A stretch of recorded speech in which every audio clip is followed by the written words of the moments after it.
Okay, so ito naman po yung next natin. Ito po yung cargo net. So may 4 na hook na ipapalit doon sa matatanggalan doon sa side ng chimney natin sa likod. So ang kagandahan po kasi nito, dahil sa last na biyahe natin, naglalagay pa po ako ng karton para hindi lang mahulog. Then nakita ko po ito sa Lazada rin. And ang alam ko parang nasa ganung price range din po yata ito. Nasa between 5 to 700 po yata. Sorry po, hindi ko na ma-recover yung account kaya hindi ko po maibigay yung exact na price. So ang akala ko nung una po parang kwan lang to, parang pang barrier lang, pero meron pa rin po pala siyang lalagyan. So maganda rin lalagyan ito ng mga maliliit na items na kailangan natin during biyahe. And yung kapal po niya, ganda po, kapal niya. So mukhang tatagal naman po itong quality na to.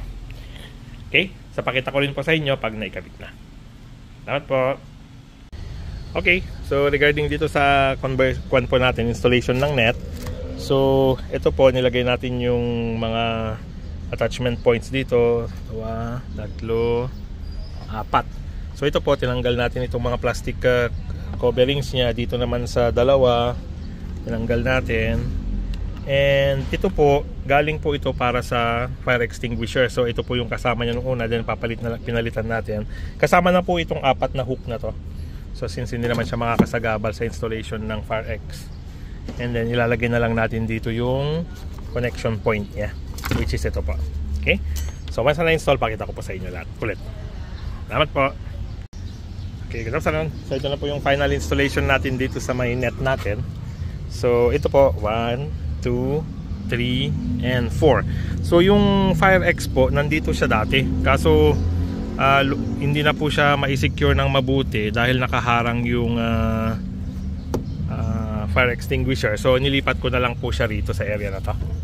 Total kwan naman po, hindi naman po madalas na may kasamang passenger, and hindi naman po nakaka-istorbo.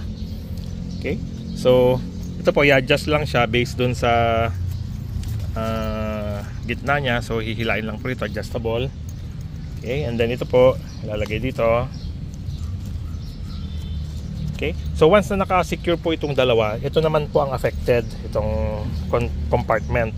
So ang gagawin na lang po is isi-secure na lang siya pag may mga bagaheng mabibigat, let's say pag mga long rides, para long drive, para hindi siya mahulog, then i-secure siya rito, papunta rito, para hindi po siya nakaka-istorbo sa pagbukas sara. And then itong kwan po, itong lock niya, i-position na lang po ng mabuti, kasi halos eksakto po siya rito sa pag-open close. Yan po. So tumatama siya, pero konting-konti lang naman po. Pag nagasgas na po yan, then uuka na lang siya ng kusa. Okay, so very nice naman po itong pan na ito, itong net na to. So lalagyan ng mga gamit dito. So ito, pwede mo siyang ilagay dito, pero hindi na po natin siya dyan gagamitin. Yung mga pang travel essentials na lang po ang paglalagay natin dito.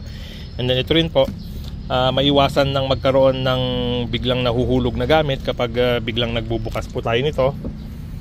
So dyan din po kasi nahulog yung laptop nung pag open ko po nitong door, nakatumba po ito. So pag open po nito, dumiretso yung laptop sa baba. And salamat, buti na lang at hindi nabasag. Okay, so yan po ang ating net. Napakaganda rin po para sa hindi ganun nakamahal na upgrade. Okay, salamat po.